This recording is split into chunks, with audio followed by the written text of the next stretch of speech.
Salut à tous, j'espère que vous allez bien. On se retrouve aujourd'hui pour une nouvelle vidéo. On va parler de l'actualité de la semaine. Ça va concerner certains joueurs, ça va concerner également les élections présidentielles du FC Barcelone.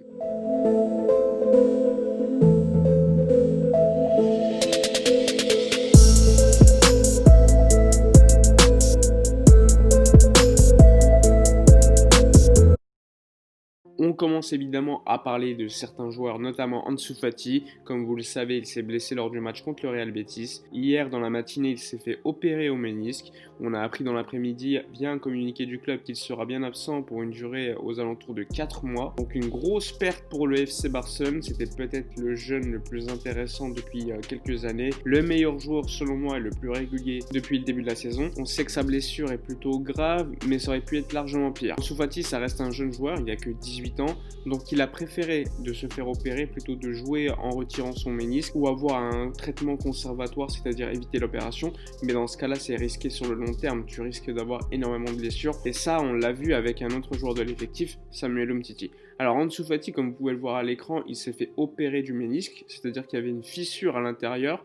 Et l'objectif en fait du médecin, c'est tout simplement de fermer cette fissure avec des points de suture. Donc il lui faudra ensuite quelques semaines pour pouvoir remarcher sans l'attelle, etc. Une fois que ça aura cicatrisé, il pourra reprendre la marche, puis ensuite des activités sportives. Et là, clairement, le plus important pour Ansu Fati, ce sera de muscler son genou afin de le protéger au maximum possible, afin d'éviter la rupture des points de suture, puisque ça signifierait une nouvelle opération pour Ansu Fati. Donc il faudra faire attention avec lui. Il ne faudra pas non plus le brusquer. Il y a le temps. Ansu Fati a 18 ans. Alors oui, le Barça est en difficulté aujourd'hui, mais il ne faut pas précipiter les choses. Il vaut mieux perdre Ansu Fati 4 mois que le perdre à chaque fois 2 mois, etc.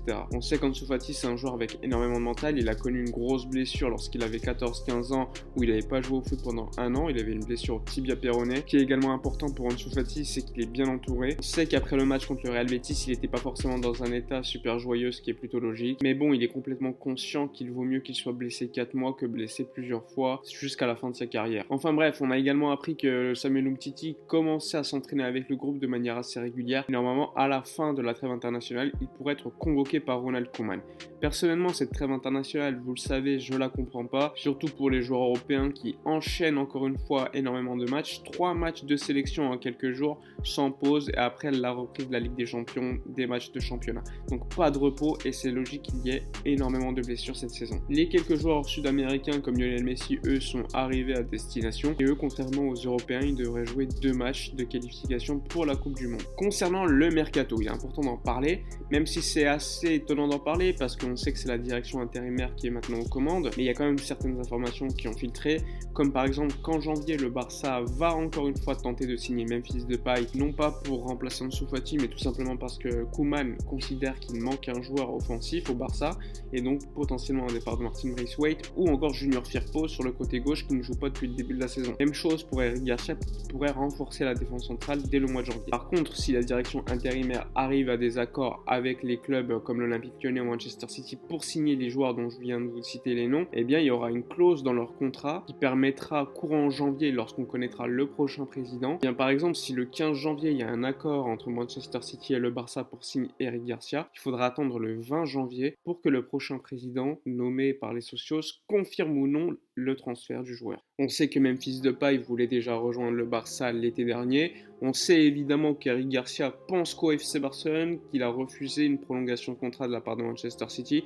Donc normalement, c'est des joueurs qui potentiellement devraient accepter de venir de nouveau en janvier et ça coûterait pas énormément d'argent au FC Barcelone qui est quand même en difficulté financière. Enfin bref, maintenant on va parler des élections présidentielles de 2021. Normalement, ça devrait avoir lieu courant le mois de janvier. On sait que Victor Font enchaîne les sessions sur Zoom qui lui permet donc de parler avec des socios, de répondre à des questions, de parler de son programme, etc. Et un autre précandidat qui est présent dans les médias catalans, c'est Toni Freixa qui représente la continuité de Josep Maria Bartomeu. Et c'est pas le seul parce qu'il y a également Villajuana qui était l'un des directeurs sous Josep Maria Bartomeu encore quelques semaines qui va se présenter, tout comme Emilie Rousseau qui lui également était dans la direction Bartomeu, qui était parti il y a quelques mois suite au Barça Gate. Donc on voit quand même le panorama des potentiels candidats qu'il y a, Villajuana, Toni Freixa ainsi qu'Emilie Rousseau qui vont représenter la direction du FC Barcelone et Bartomeu. Et de l'autre côté tu as Victor Font qui se représente comme étant un candidat cruyffista. C'est logiquement quand on parle d'une direction assez proche de Cruyff, on pense à Laporta Laporta,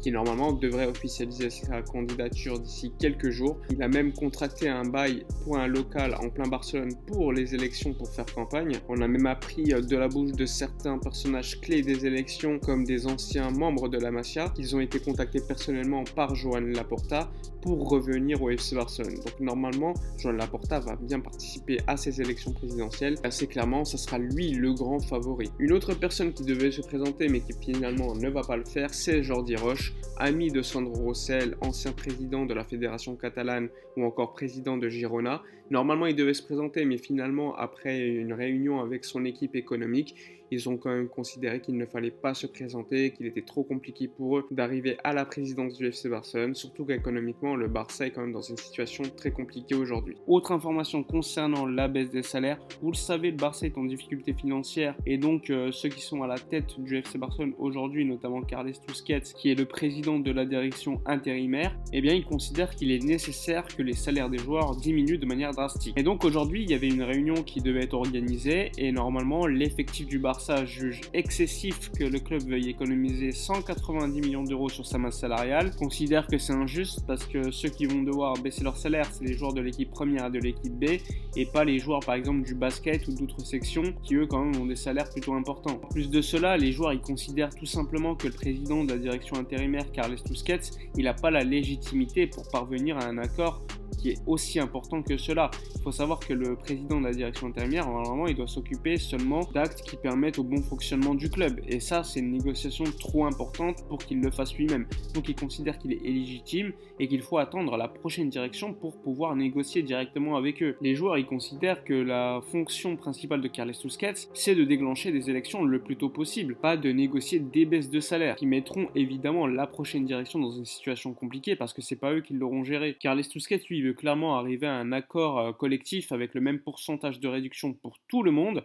À partir de mercredi, normalement, il y aura des accords individuels pour certains joueurs, notamment Lionel Messi, parce qu'on sait que Lionel Messi il est en fin de contrat à la fin de la saison. On sait qu'il ne va pas prolonger alors qu'il ne sait pas qui sera le prochain président. Donc de ce côté-là, il y a un gros blocage. On ne sait pas ce qui va se passer, mais pour l'instant, ça paraît assez compliqué. Normalement, il devrait y avoir des baisses de salaire, mais il faudra potentiellement attendre le mois de janvier avec la prochaine direction.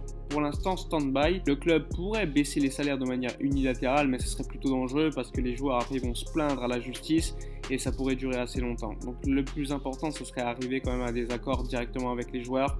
Donc il faudra encore attendre quelques jours, voire quelques semaines. Enfin bref, c'est la fin de la vidéo. J'espère qu'elle vous a plu. N'hésitez pas à aller checker ma dernière vidéo sur Luis Figo. Il y en a d'autres qui vont arriver. Je sais que ce format a plutôt plu. Donc elles vont arriver assez rapidement cette semaine. N'hésitez pas, comme d'habitude, à donner votre avis dans les commentaires sur cette vidéo, sur tous les sujets que j'ai abordés. N'oubliez pas de liker, partager, commenter. Nous, on se retrouve pour une prochaine vidéo. Et d'ici là, comme d'habitude, portez-vous bien.